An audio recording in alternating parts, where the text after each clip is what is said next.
Ok. Oi, criançada. Vamos para mais uma aula de história, então? Hoje é a segunda parte de Roma. Roma 2. Nós vamos falar sobre os triunviratos. Por quê? Porque a vida política de Roma sofreu grandes transformações depois das conquistas. É que os comandantes militares passaram a disputar o poder, o que originou as guerras civis e os triunviratos. O primeiro triunvirato, formado por Crasso, Pompeu e Júlio César. Ao chegar à Síria para assumir o cargo de governador, Cássio foi assassinado. Pompeu permaneceu em Roma, apoiado pelo Senado e pela aristocracia. A aristocracia, a aristocracia rural, donos de plantações. Júlio César partiu para a conquista de Gália. Transalpina, que significa o quê? Além dos Alpes. Ao voltar para a Itália, apoiado pelas suas tropas, derrotou Pompeu e foi aclamado ditador de Roma. Durante seu governo, Júlio César procurou limitar o poder do Senado e diminuir a escravidão, o que resultou no enfraquecimento do poder da aristocracia. Em decorrência disso, vários senadores, liderados por Cássio e Brutus, organizaram uma conspiração contra Júlio César e assassinaram Júlio César em pleno Senado, no dia 15 de março de 44 a.C., acabando o primeiro triunvirato. No segundo triunvirato, era formado por Lépito, Marco Antônio e Oitavo. Lépito se afastou da política, tornando-se sumo pontífice, foi para a igreja. E Otávio ficou com os territórios do Oriente. E Marco Antônio com o território do... Perdão.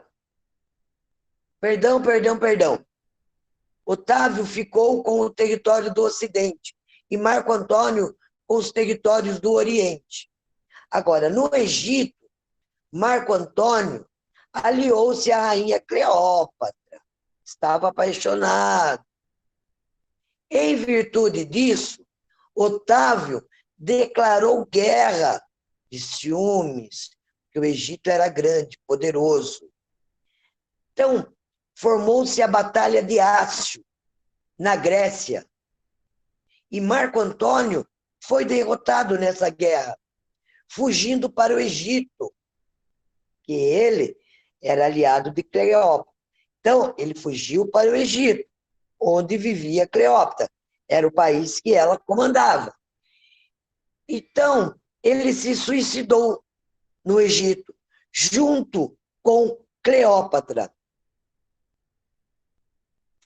O Egito, assim, tornou-se uma colônia romana. E Otávio recebeu do Senado os seguintes títulos: Príncipe Augusto e Imperador de Roma. Era o fim da República Romana. Agora, inicia-se o Império, que vai de 27 a.C. a 476 depois de Cristo.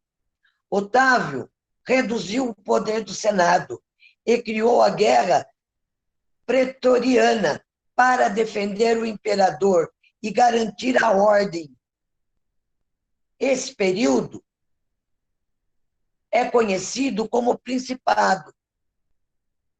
Aí surgem o quê? Os Césares.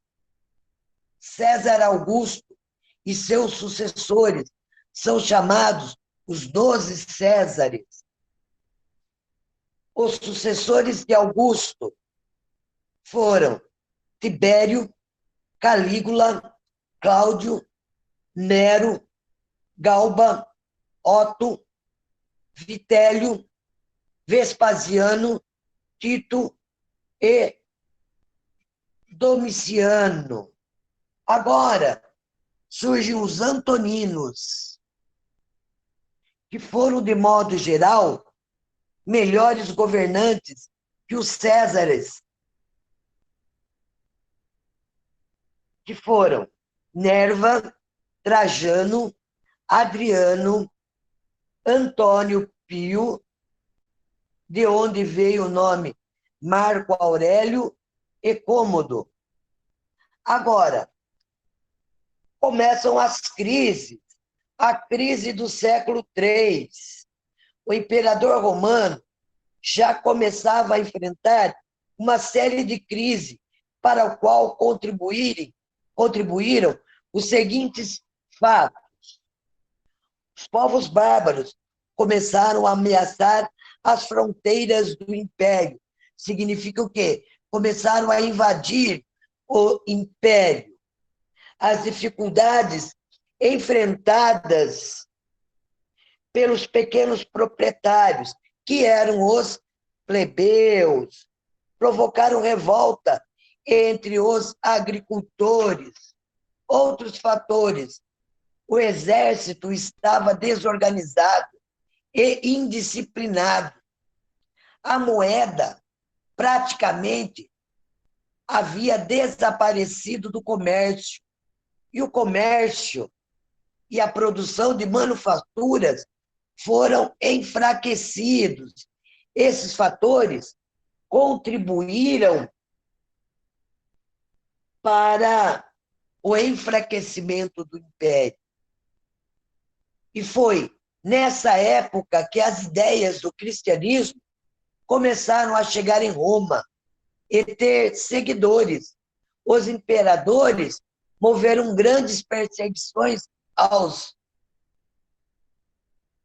cristãos. Muitos deles foram martirizados nos circos apenas para divertir o público. Sabe lá o Coliseu? Muitos cristãos lutaram lá e foram mortos. Dentre os últimos imperadores de Roma, merecem destaque Diocleciano, que defendeu as fronteiras, com Constantino, que transferiu a capital do império para a cidade de Constantinopla e acabou com a perseguição aos cristãos. Teodósio, que, diante da ameaça de invasão dos bárbaros, dividiu o império em dois reinos. Primeiro, Império Romano do Ocidente, com a capital em Roma, que foi invadido pelos bárbaros em 476. O segundo império, Império Romano do Oriente, com a capital em Constantinopla, que foi invadida pelos turcos em 1453. Ok? Agora, as bases econômicas dos romanos. Eles se dedicavam à agricultura, ao cultivo de cereais, às oliveiras, às vinhas e produzindo vinho e o azeite. Mas as conquistas trouxeram profundas transformações na economia romana, em virtude de se ter desenvolvido com intenso comércio com os povos dominados. Vamos fazer uma relação por colônia dos produtos adquiridos pelos romanos. A Espanha da Gália, do Egito e da Sicília, cereais, peixes salgados, carnes salgadas, frutas, vinhos e azeites. Da Gália de Alexandria, de Pérgamo e da Antioquia, tecidos e produtos metalúrgicos. Da Espanha e do norte da África, minério de ferro, ouro, prata e cobre. As cidades italianas produziam pouco e compravam muito das colônias. Com isso, houve o desequilíbrio comercial e foi aumentando a ponto de chegar a contribuir para a decadência do império. Por quê? Quando você compra os produtos, não produz, sai mais caro. Você tem prejuízo, não tem lucro de 100%. Como se não bastasse, a formação de grandes latifundiários na zona rural levou os pequenos proprietários à ruína. Isso é óbvio. Se você tem 5.000 hectares de terra, aquele que tem só 1.000 hectares vai sair perdendo, vai à falência, com certeza. Agora, como que era a religião? A religião romana foi muito influenciada pela religião dos gregos e dos etruscos. À medida que dominavam os outros povos, os romanos passavam a conhecer novos deuses e novos cultos, todos permitidos em Roma. Entretanto, os romanos tinham dois tipos de culto religioso: o familiar, no qual as famílias veneravam seus antepassados, e tinha o culto público, no qual adoravam deuses como Júpiter, Marte, Quirino, Juno, Vênus, Minerva, Diana e Netuno. As artes. A arte romana sofreu influência da arte grega e da etrusca, além de contribuir para os templos. Criaram outros tipos de construções, como a basílica, o anfiteatro, o arco do triunfo, o aqueduto e as termas.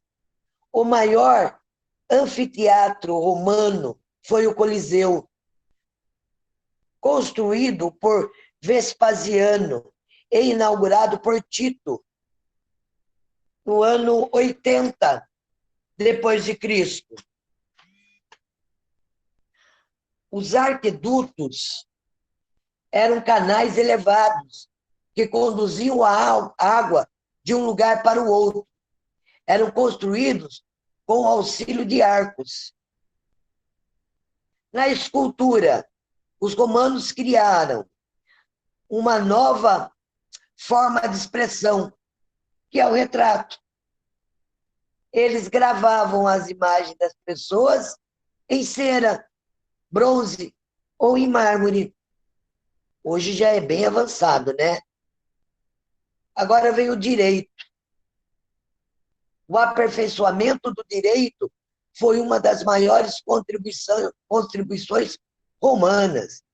As leis romanas foram implantadas em consequência das lutas dos plebeus pelos seus direitos e a necessidade de leis para governar os numerosos povos dominados. Então, para controlar esses povos, tinha lei para tudo. É muito diferente de hoje. O direito romano dividia-se em três partes: jus civile, direitos civis; leis de Roma dos cidadãos romanos; jus gentio, direito dos povos. Percebam, os romanos tinham seus direitos e o povo dele. Leis comuns a todos os povos do império regulavam a escravidão, a propriedade e o comércio, e outros. Aí vinha a jus naturale, direito natural, direito que todos os homens têm, por natureza. Ok? Até breve. Espero que tenham gostado. Beijos e fiquem bem.